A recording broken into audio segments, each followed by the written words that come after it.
Hello friends, मैं प्रमजत कुमार अभी आप सभी को स्वागत करता हूं वी मेक टीचर में। दोस्तों आज की क्लास में लेकर आया हूं यूजीसी नीट पेपर 2 कॉमर्स के एक महत्वपूर्ण यूनिट जिसका नाम है विपणन प्रबंधन। इस यूनिट से संबंधित जो भी प्रीवियस ईयर क्वेश्चन पूछे गए हैं उन सभी क्वेश्चन के बारे में चर्चा करेंगे। तो चलिए शुरू करते हैं आज के इस वीडियो को। और यदि ये वीडियो आप लोग को पसंद है तो इस वीडियो को लाइक कीजिएगा, अपने दोस्तों को भी साथ में शेयर कीजिएगा।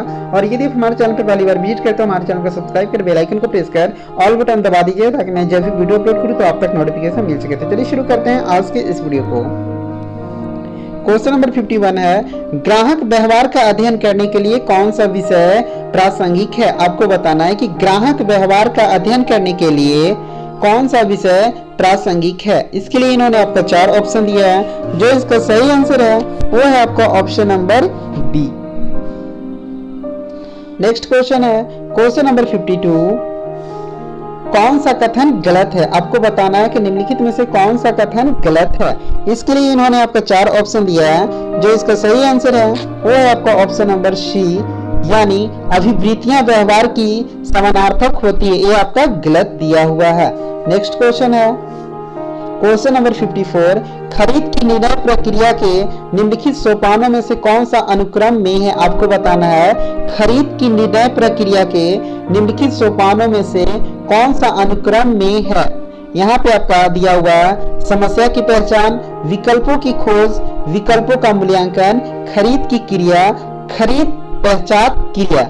यहाँ पे आपका कूट दिया हुआ है। इस कूट के माध्यम से आपको बताना है कि कौन सा ऑप्शन सही है और कौन सा ऑप्शन गलत है। तो जो इसका सही आंसर है वो है आपका option number D. Next question है क्वेश्चन नंबर 55। क्वेश्चन नंबर 55 है, ग्राहक मूल्य क्या है। आपको बताना है कि ग्राहक मूल्य क्या है। इसके लिए इन्होंने आपको 4 ऑप्शन दिया है। जो इसका सही आंसर है वो है आपका ऑप्शन नंबर ए, यानी ग्राहक के द्वारा अवबोधित लाभों तथा उन लाभों को प्राप्त करने में प्रयोग किए गए संसाधनों के बीच का अनुपात को क्या बोलते हैं, ग्राहक मूल्य कहा जाता है। नेक्स्ट क्वेश्चन है क्वेश्चन नंबर 56। क्वेश्चन नंबर 56 है, सम्मिलित कीजिए। यहाँ पे आपका सूची 1 दिया हुआ है, यहाँ पे आपका सूची 2 दिया हुआ है, यहाँ पे आपका कूट दिया हुआ है। इस कूट के माध्यम से आपको बताना है कि कौन सा ऑप्शन सही है और कौन सा ऑप्शन गलत है। तो जो इसका सही आंसर है वो है आपका option number A. Next question है क्वेश्चन नंबर 57। क्वेश्चन नंबर 57 में भी आपका सम्मिलित कीजिए दिया हुआ है। यहाँ पे आपका सूची 1 में कथन दिया हुआ है और सूची 2 में यहाँ पे आपका विकल्प दिया हुआ है। यहाँ पे आपका कूट दिया हुआ है। इस कूट के माध्यम से आपको बताना है कि कौन सा ऑप्शन सही है और कौन सा ऑप्शन गलत है। तो जो इसका सही आंसर है वो है आपका option number B. Next question है क्वेश्चन नंबर 58। क्वेश्चन नंबर 58 है, यहाँ पे आपका कारण दिया हुआ है, यहाँ पे आपका कथन दिया हुआ है। कथन है, ग्राहक की उच्च प्रत्याशाएं असंतोष की ओर प्रवृत्त करती है क्योंकि उत्पादन निष्पादन उनके कभी सुसंगत नहीं होता है। कथन क्या दिया हुआ है, कथन है कि ग्राहक की उच्च प्रत्याशाएं असंतोष की ओर प्रवृत्त करती है क्योंकि उत्पादन निष्पादन उनके कभी सुसंगत नहीं होता है। कारण है उत्पाद निष्पादन हमेशा ग्राहक विशेष होता है। यहाँ पे आपका कूट दिया हुआ है। इसी कूट के माध्यम से आपको बताना है कि कौन सा ऑप्शन सही है और कौन सा ऑप्शन गलत है। तो जो इसका सही आंसर है वो है आपका ऑप्शन नंबर ए, यानी ए और आर दोनों गलत है। नेक्स्ट क्वेश्चन है क्वेश्चन नंबर 59। क्वेश्चन नंबर 59 है, बाजार के विभिन्न भागों के प्रतिभाव की विशेषताओं के अंतर को पुनर्गठित करके सीमित विपणन साधनों के द्वारा अधिकतम बाजार प्रतिभाव को प्राप्त करने की प्रविधि को क्या कहा जाता है। आपको बताना है कि बाजार के विभिन्न भागों के प्रतिभाव की विशेषताओं के अंतर को पुनर्गठित करके सीमित विपणन संसाधनों के द्वारा अधिकतम बाजार प्रतिभाव को प्राप्त करने की प्रविधि को क्या कहा जाता है। इसके लिए इन्होंने आपको 4 ऑप्शन दिया है। जो इसका सही आंसर है वो है आपका option number C. Next question है क्वेश्चन नंबर 60। क्वेश्चन नंबर 60 है, विपणन मिश्रण में कौन से 4 पी का समावेश होता है। आपको बताना है कि विपणन मिश्रण में कौन से 4 पी का समावेश होता है। इसके लिए इन्होंने आपका 4 ऑप्शन दिया है। जो इसका सही आंसर है वो है आपका option number A. Next question है क्वेश्चन नंबर 61।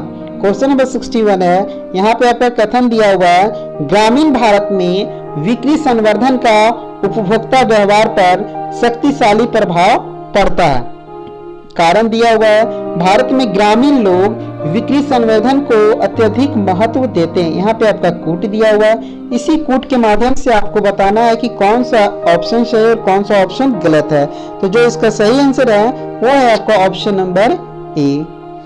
नेक्स्ट क्वेश्चन है, क्वेश्चन नंबर 62, व्यवहारवादी विशेषताओं के आधार पर उप विभाजित बाजार क्या कहलाता है। आपको बताना है कि व्यवहारवादी विशेषताओं के आधार पर उप विभाजित बाजार को क्या कहा जाता है। इसके लिए इन्होंने आपको 4 ऑप्शन दिया है।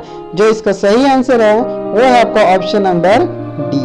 नेक्स्ट क्वेश्चन है, क्वेश्चन नंबर 63।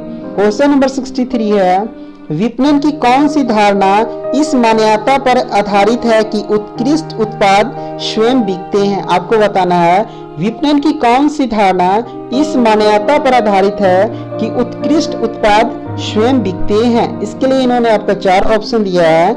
जो इसका सही आंसर है वो है आपका option number D.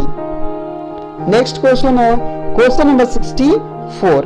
Question number 64 है, विपणन साहित्य में किन शब्दों को अंत बदल रूप में उपयोग किया जाता है। आपको बताना है कि विपणन साहित्य में किन शब्दों को अंत बदल रूप में प्रयोग किया जाता है। इसके लिए इन्होंने आपका 4 ऑप्शन दिया है।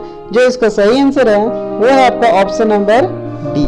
नेक्स्ट क्वेश्चन है, क्वेश्चन नंबर 65, मानवीय आवश्यकताओं अथवा जरूरतों की तुष्टि के लिए किसी विनिमय को उत्पन्न करना और सुविधाजनक बनाना जो ऐसी आवश्यकताओं की तुष्टि करते हुए उसका प्राकृतिक पर्यावरण पर न्यूनतम दुष्प्रभाव हो, उसे क्या कहा जाता है। आपको बताना है कि मानवीय आवश्यकताओं या जरूरतों को तुष्टि के लिए किसी विनिमय को उत्पाद करना और सुविधाजनक बनाना जो ऐसी आवश्यकताओं की तुष्टि करते हुए उसका प्राकृतिक पर्यावरण पर न्यूनतम दुष्प्रभाव हो, उसे किस नाम से जाने जाते हैं। इसके लिए इन्होंने आपका 4 ऑप्शन दिया है। जो इसका सही आंसर है वो है आपका option number A. Next question है, क्वेश्चन नंबर 66। क्वेश्चन नंबर 66 है, जन विपणन क्या होता है। आपको बताना है कि जन विपणन क्या होता है। इसके लिए इन्होंने आपका 4 ऑप्शन दिया है। जो इसका सही आंसर है वो है आपका ऑप्शन नंबर ए, यानी सभी उपभोक्ताओं को एक जैसे उत्पाद तथा विपणन वितरण पेश करना जन विपणन कहलाता है। नेक्स्ट क्वेश्चन है, क्वेश्चन नंबर 67, सम्मिलित कीजिए। यहाँ पे आपका सूची 1 दिया हुआ है, यहाँ पे आपका सूची 2 दिया हुआ है, यहाँ पे आपका कूट दिया हुआ है। इसी कूट के माध्यम से आपको बताना है कि कौन सा ऑप्शन सही है और कौन सा ऑप्शन गलत है। तो जो इसका सही